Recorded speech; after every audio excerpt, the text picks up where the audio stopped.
موت کو گلے سے لگا لیتی ہے، اور اگر ایمانی رمق نہیں ہوتی ہے کافروں کے ساتھ جا کر کے مرتد ہو کر کے اپنے ایمان کو خطرے میں ڈال کر کے تباہ و برباد کر کے میرے بھائیوں ایک دن وہ اپنی زندگی کو بھی برباد کر لیتی ہے، اپنی آخرت کو بھی تباہ و برباد کر لیتی ہے۔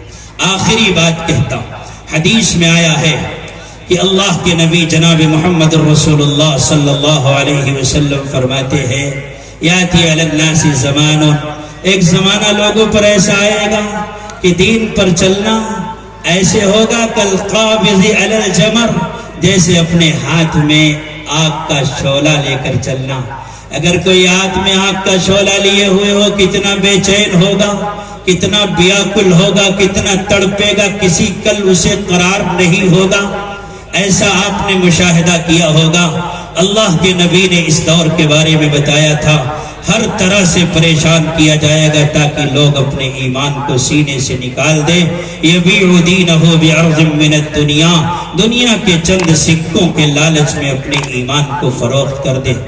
دور تقریباً آ چکا ہے، وہ پریشانی آ چکی ہے، لہٰذا نبیوں کی وراثت کو انشاءاللہ ہمیں اس دور میں نبھانا ہے۔